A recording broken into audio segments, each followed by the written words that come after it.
Jemaah rahimakumullah, bicara tentang tanah yang dijanjikan. Kita ini akan berbicara tentang orang-orang Yahudi. Yahudi sebagai agama adalah istilah baru untuk agama yang telah diselewengkan oleh para pengikut Nabi Isa atau Nabi Musa alaihi salam, yang mereka mengklaim dirinya sebagai anak keturunan dari Israel, yaitu Nabi Yakub alaihissalam yang merupakan putra Ishak dan Ishak putra Nabi Ibrahim alaihissalam. Jadi kalau bicara agama Yahudi adalah sebutan untuk sebuah agama baru sebenarnya, yang asalnya dari agama Islam yang Allah turunkan kepada Nabi Musa alaihissalam dengan kitab Tauratnya, lalu mereka rubah, mereka tambah, mereka kurangi, sehingga muncullah namanya Yahudi atau Yahudiyah dalam bahasa Arabnya, Ad-Diyanah Al-Yahudiyah. Jadi ada asalnya agama ini, makanya disebut Ahlul Kitab mereka, karena mereka memiliki kitab Taurat. Tapi sekali lagi istilah ini adalah istilah baru sebenarnya, karena Nabi Musa adalah Muslim, Nabi Isa adalah Muslim, dan nabi-nabi yang lainnya adalah orang-orang yang menyerahkan diri kepada Allah Azza wa Jalla dan tidak melakukan kesyirikan. Beberapa waktu yang lalu kita melihat apa yang terjadi di Palestina, yang sebenarnya kalau kita membuka Google Map kita nggak akan temukan Palestina. Yang akan kita temukan adalah Israel. Karena bagian negara yang otoritasnya dipegang oleh orang-orang Palestina pun pada dasarnya di bawah kekuasaan orang-orang Yahudi, kecuali mungkin yang masih tersisa Gaza. Dan peperangan yang terjadi kemarin sebenarnya lebih kepada peperangan antara Gaza dengan Israel. Karena orang-orang Palestina yang ada di Yeriko umpamanya, yang ada di Yerusalem sendiri, mereka nggak punya senjata, nggak punya apa-apa, sehingga mereka tidak bisa membela diri mereka sendiri kalau orang-orang Israel. Kenapa Anda sebut Israel? Karena Israel nama negara sudah sekarang, bukan nisbat kepada Israel Nabi Ishak atau Nabi Yakub putra Ishak alaihi wassalam. Baik. Orang-orang Yahudi sekarang ini mereka mengaku-ngaku memiliki hak di Palestina, bukan hanya Palestina sebenarnya, tapi lebih luas dari yang kita lihat sekarang. Mereka mengklaim mereka punya hak di sana. Secara sejarah, itu tempat mereka, kata mereka. Itu milik mereka. Dan secara agama, itu tanah sudah dijanjikan untuk mereka. Dan klaim mereka yang lainnya, orang-orang Yahudi mengaku-ngaku Sya'bullahil Mukhtar. Mereka adalah bangsa pilihan yang Allah pilih. Mereka adalah umat yang terbaik. Dan sejatinya pengakuan itu Allah sebutkan dalam Al-Quranul Karim. Mungkin kita bisa buka Al-Qurannya di surat Al-Ma'idah ayat 18. Klaim mereka bangsa pilihan. Umat yang lain itu diciptakan hanya untuk jadi pelayannya Yahudi. Itu pandangan mereka. Lalu Allah mengatakan kepada mereka, "Falima yu'adzibukum bidzunubikum." Lalu kenapa kalian kok disiksa sama Allah? Kenapa kok disiksa kalian? Atas dosa-dosa kalian. Bagaimana kita tahu Yahudi tatkala, atau kita bicara Bani Israel ketika di bawah kekuasaan Fir'aun. Kemudian setelah itu, bagaimana ada sebagian mereka yang dijadikan qiradatan khasi'in, kerangka. Bagaimana tatkala mereka menolak untuk masuk ke Yerusalem, lalu Allah memberikan hukuman kepada mereka untuk tersesat selama 40 tahun. Karena dosa-dosa mereka. Maka kalian itu sama dengan yang lainnya. Dan di sini disebut Yahudi dan Nasara mengklaim mereka adalah bangsa yang terbaik. Tapi sejatinya Allah sudah membantah. Menyampaikan kepada mereka, mereka sama dengan yang lainnya. Kullukum min Adam, kata Nabi SAW. Kita juga umat Islam harus sadar bahwasanya semuanya dari Adam dan Adam tercipta dari tanah. Nggak ada kemuliaan buat orang yang kulitnya putih atas orang yang kulitnya hitam. Tidak pula sebaliknya. Orang Arab juga tidak lebih mulia daripada orang non-Arab. Ini Nabi menegaskan hal ini. Orang Arab tidak lebih mulia daripada orang non-Arab. Sebaliknya, orang non-Arab jangan merasa lebih mulia daripada orang Arab. Karena sejatinya, inna akramakum indallahi atqakum. Yang paling mulia adalah yang paling bertakwa kepada Allah Azza wa Jalla. Sehingga pengakuan mereka itu dusta. Mereka disiksa, sejarah mencatat, dan di dalam Taurat sendiri disebutkan bagaimana cerita mereka. Taib, ahibati fillah. Hal kedua, mereka mengaku-ngaku bahwasanya mereka punya hak di Palestina. Secara historis dan secara agama. Ana 4 kali berangkat ke Palestina insya Allah.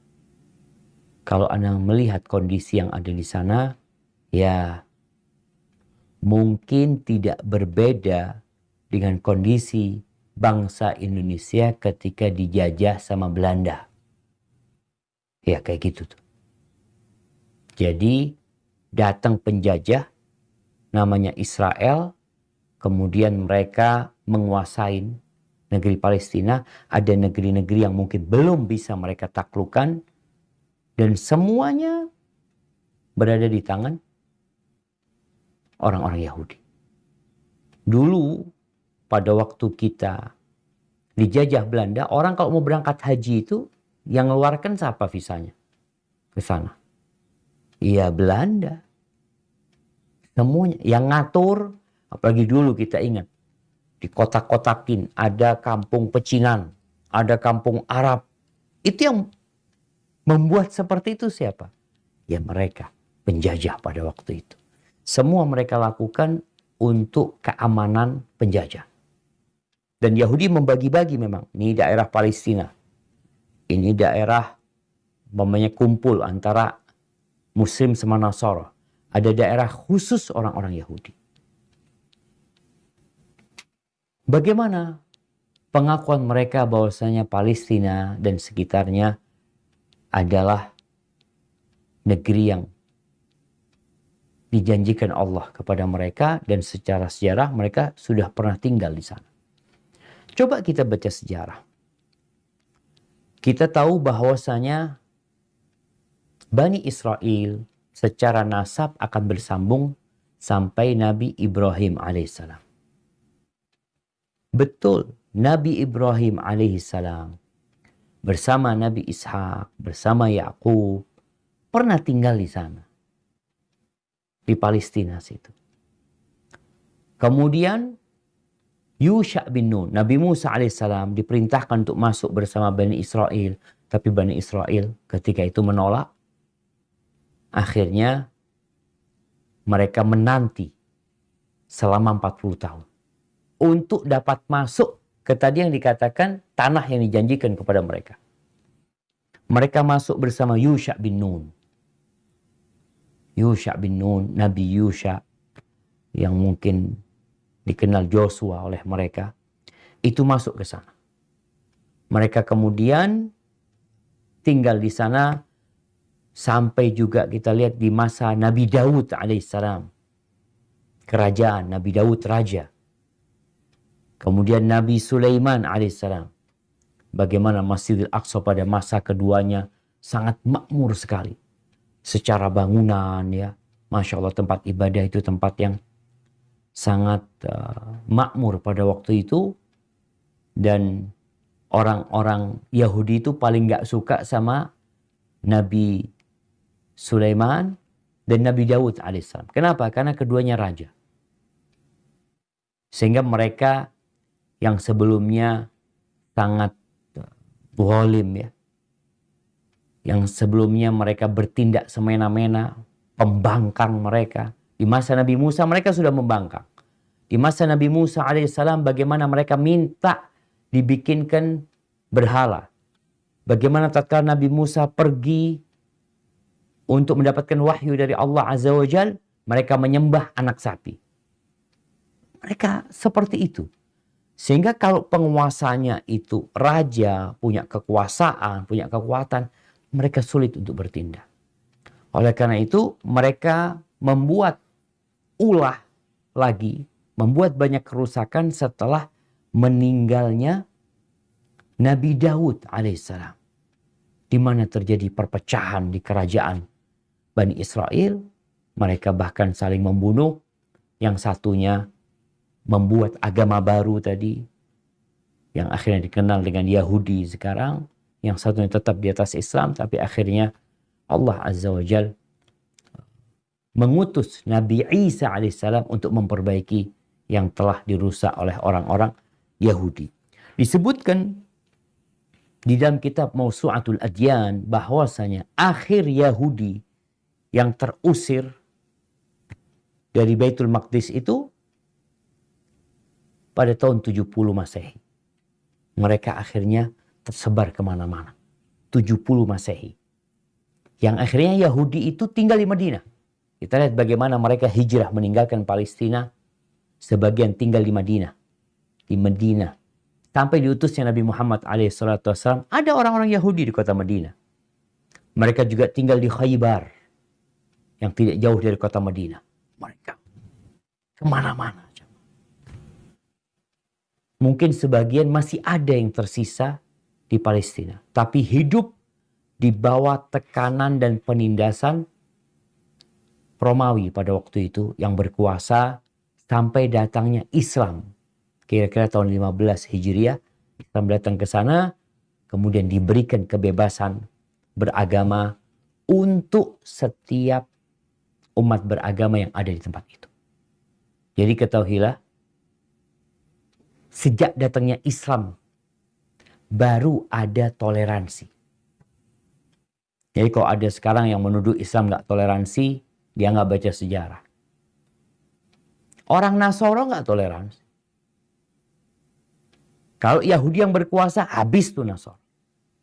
Nasoro yang berkuasa, habis itu Yahudi. Ketika Islam berkuasa di Andalusia, apakah orang-orang Nasoro habis? Enggak. Gereja mereka tetap, mereka diberi kebebasan beragama, tidak ada pemaksaan dalam agama kita. La ikraha fiddin. Enggak ada pemaksaan untuk masuk Islam. Hanya saja ketika engkau hidup di negeri Islam, ada aturan. Bukan pemaksaan untuk pindah agama, enggak. Sebagaimana kita di Indonesia ada aturan. Nggak boleh semena-mena. Lalu kita mengatakan, oh negaranya semena-mena. Anak mau bangun gereja nggak boleh. Anak mau bangun masjid nggak boleh. Anak mau... Enggak, ada aturan yang dibuat. Seperti itu. Jadi ketika datang Islam, semua agama merasakan kedamaian. Umar bin Khattab radhiyallahu anhu datang, ingat Yahudi udah habis. Kita sedang bicara tentang hak sejarah mereka yang diklaim mereka pernah tinggal di sana. Ya, mereka pernah tinggal di sana. Nggak ada yang bisa memungkiri hal itu. Tapi mereka sudah pergi. Mereka hilang. Jadi sejak tahun 70 Masehi itu mulai Yahudi tersebar kemana-mana. Ketika Islam datang, Islam mengambil kunci Masjidil Aqsa. Yani Umar bin Khattab menerima kunci Masjidil Aqsa bukan dari orang-orang Yahudi. Nggak ada. Terus dari siapa? Dari orang-orang Nasoro. Diterima itu kunci Masjidil Aqsa. Sehingga akhirnya Palestina menjadi negeri Islam. Dan sekali lagi Gereja tidak dihancurkan, sinagog tidak dihancurkan, tapi mereka hidup di bawah kekuasaan umat Islam, wajib mengikuti aturan yang ada. Tapi ahibati fillah, ini hak sejarah yang mereka klaim. Dan mereka juga mengklaim bahwasanya secara agama yang dikenal dengan tanah Kan'an atau bumi Kan'an itu sudah dijanjikan sama Allah. Sehingga mau tidak mau mereka sebagai umat beragama, mereka akan berusaha untuk menguasai tempat itu. Ada dorongan rohani. Tanah yang dijanjikan itu minan Nil ilal Furat. Dari sungai Nil ke sungai Efrat yang ada di Irak. Terbentang di sana. Itu yang dijanjikan kepada mereka. Sehingga mereka terus Yahudi memperluas ya kekuasaan mereka dengan dalih mereka dijanjikan untuk menempati hal itu. Dan disebutkan di dalam kitab mereka bahwasanya linaslika u'ti hadhil ard, untuk anak keturunanmu aku memberikan tanah ini. Disebutkan dalam kitab mereka bahwasanya untuk anak keturunanmu aku berikan tanah. Min nahri Misr ila nahril kabir nahril Furat. Dari sungai yang ada di Mesir ke sungai yang besar, yaitu sungai Efrat. Itu dijanjikan. Loh, ini janji Allah kata mereka. Kepada siapa? Kepada bapak mereka, Nabi Ishak alaihissalam. Anaknya Nabi Ibrahim alaihissalam. Karena disebutkan linaslika, untuk anak keturunanmu. Kemudian disebutkan juga di dalam kitab mereka, waqimu ahdi baini wa bainak wa baina naslika min ba'dik. Aku bikin perjanjian antara aku sama engkau, kemudian antara anak keturunanmu setelahmu, generasi mereka selanjutnya. Aku untuk menjadi Tuhan kalian dan Tuhan anak keturunanmu, dan aku akan berikan kepada kalian dan anak keturunanmu ardu Kan'an. Tadi Palestina. Bukan cuma Palestina sekarang ya, belum. Artinya mereka belum sampai kepada target mereka untuk menguasai dari Nil sampai ke Efrat. Ahibati fillah. Bagaimana membantah klaim mereka ini? Yang pertama, kalau bicara sejarah, kita ketahui bahwasanya penduduk yang tinggal di Palestina itu bukan hanya keturunan Nabi Ibrahim alaihissalam atau keturunan Nabi Ishak alaihissalam. Di sana sudah ada bangsa Arab sejak dulu. Ribuan tahun sebelum datangnya Yahudi sudah ada. Dan orang Arab tidak pernah hilang. Kalau kita bicara Arab nih, bicara hak secara sejarah. Orang Arab tidak pernah tidak ada di sana. Nggak pernah tidak ada. Sampai ketika Yahudi nguasain, tetap tinggal di sana mereka. Cuma yang berkuasa Yahudi. Kalau bicara orang Yahudi, maka pernah di sana tidak ada satupun orang Yahudi. Tatkala dikosongkan Palestina dari Yahudi, dibawa ke Babilonia pada waktu itu. Pada masa Bukhtanasar ya, dihancurkan Masjid Al-Aqsa. Baca surat Al-Isra tentang kejadian itu. Pernah. Kemudian Allah kembalikan lagi mereka, berkuasa kembali. Kemudian ini bicara siapa yang tinggal di sana. Yang orang yang pertama kali tinggal di sana siapa? Berarti bukan orang Yahudi.